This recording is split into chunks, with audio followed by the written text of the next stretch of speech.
Hello everyone, welcome to the channel. तो आज हम पढ़ेंगे polynomials, chapter 2, mathematics, NCERT class 10। तो सबसे पहले स्टैंडर्ड फॉर्म को समझने से पहले, जैसा कि आप देख रहे हैं बोर्ड पे मैंने स्टैंडर्ड फॉर्म लिखा है इसका, पॉलिनोमियल्स का।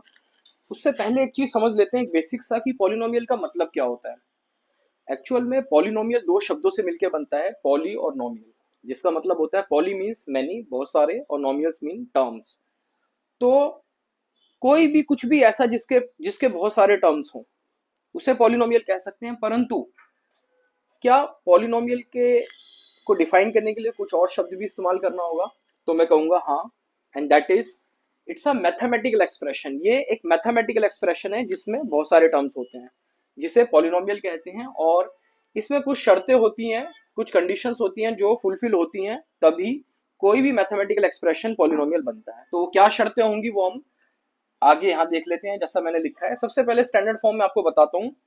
स्टैंडर्ड फॉर्म यानी कि कोई भी पॉलिनोमियल आपको इस फॉर्म में आपको मिलेगा, जिसमें सबसे पहली term n a term a n x n plus a n minus one x n minus one, फिर उसके बाद a n minus two x n minus two, and so on.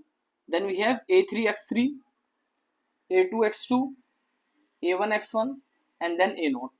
तो कुछ इस तरह से काफी सारे टर्म्स जुड़े होंगे। ये स्टैंडर्ड फॉर्म होती है पॉलिनोमियल्स की। अब इसके अंदर ए एन जो आप देख रहे हैं, a n minus one, a n minus two, up to a naught तक, इन सभी को कोफिशिएंट्स कहते हैं। ये कोफिशिएंट्स आप देख रहे होंगे वेरिएबल से पहले लगते हैं। हर एक केस में वेरिएबल एक्स है, यहाँ पर वेरिएबल से पहले लगते हैं coefficients. X is a variable in this case by default. 10वीं कक्षा में एनसीईआरटी में आप देखेंगे कि एक्स को as a variable by default लिया गया है, परंतु यहाँ वेरिएबल कुछ भी हो सकता है। For the sake of convenience मैंने यहाँ पर एक्स एज अ वेरिएबल ले लिया है। ठीक है, तो इससे पहले, इस वेरिएबल एक्स से पहले आप कोफिशिएंट्स दिखेंगे आपको।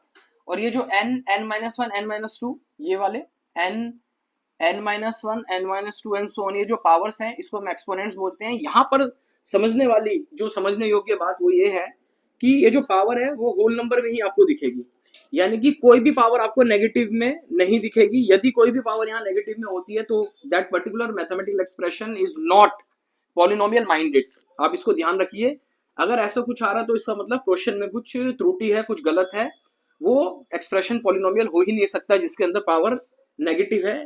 It can only be whole number, that is या तो ये जीरो होगा, पावर वन होगी, टू होगी, three, four, and so on. ठीक है, इस तरह से पॉजिटिव में ही आगे बढ़ती रहेगी।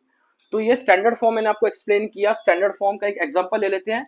जैसे एक एग्जांपल मैं आपको बताता हूँ।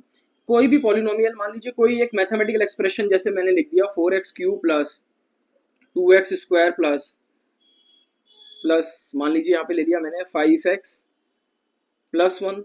ठीक है, ये एक एक्सप्रेशन मैंने ले लिया। अब ये एक्सप्रेशन आपको स्टैंडर्ड फॉर्म से रिलेट करना है। क्या ये स्टैंडर्ड फॉर्म की तरह दिख रहा है? आपको ये सबसे पहले समझना है। ठीक है, तो आप यहां से अगर देखें a3x3, ये a3x3 की फॉर्म का कुछ ऐसा लग रहा है। ये वाला a3x3 फॉर्म में लग रहा है।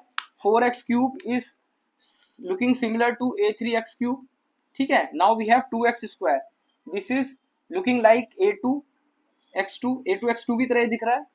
a1x 5x, ठीक है, a1x की तरह दिख रहा है। और 1 एक कांस्टेंट है जो कि a0 की तरह दिख रहा है। तो स्टैंडर्ड फॉर्म में फिट हो गया है। ठीक है, अब मेन बात जो मैंने आपको बताई थी, स्टैंडर्ड फॉर्म में फिट हो गया, यानी कि देखने से तो ये पॉलिनोमियल लगता है। अब इंपॉर्टेंट चीज क्या है? वेरिएबल एक है, ठीक है, हम एक वेरिएबल पढ़ रहे हैं। मल्टी वेरिएबल भी also possible in this polynomial, but we are restricting our study, means we are our focus is on single variable पे हमारा फोकस है कक्षा 10वीं में।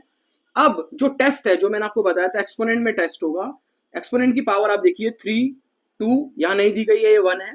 3, 2 और 1, तो जो पावर दी गई है वो दी गई है 3, 2 और 1। ये सब क्या है? होल नंबर है। ठीक है, ये सब होल नंबर है। तो दैट पर्टिकुलर एक्सप्रेशन, ये जो मैथमेटिकल एक्सप्रेशन, ये वाला जो एक्सप्रेशन दिया गया है, दैट इज, ये हमारा पॉलिनोमियल है।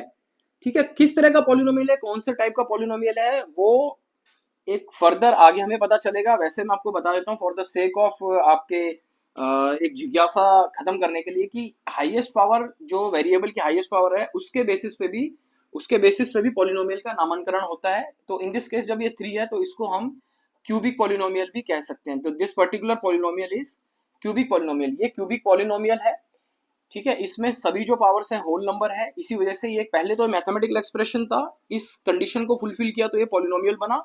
इसमें नंबर ऑफ टर्म्स 1 2 3 4 4 टर्म्स हैं और ये कुछ इस तरह से दिखता है स्टैंडर्ड फॉर्म से, तो ये हमने देख लिया है।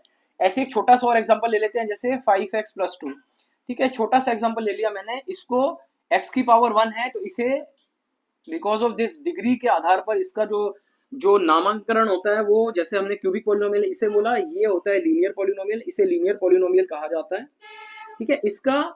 इसकी सिमिलैरिटी यहां से देख सकते हैं, a1x, this is a1x1 plus ये जो 2 है वो a0 को के सिमिलर है। तो आपने देख लिया ये कुछ इस तरह से दिख रहा है, a1x1 plus a0 this one. तो ये पॉलिनोमियल है क्योंकि एक तो नंबर ऑफ टर्म्स हैं इसके अंदर, एक भी हो सकती है, दो भी हो सकती है, मल्टीपल हो सकती है, तो ठीक है, वो वाली चीज में क्राइटेरिया फुलफिल किया।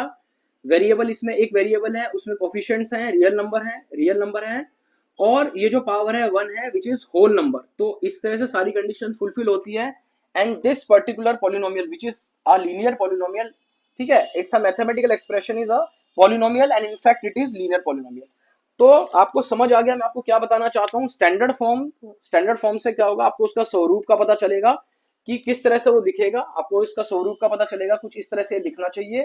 कंडीशंस क्या होती है, होल नंबर होना चाहिए एक्सपोनेंट्स में, ये आपको चेक करना है।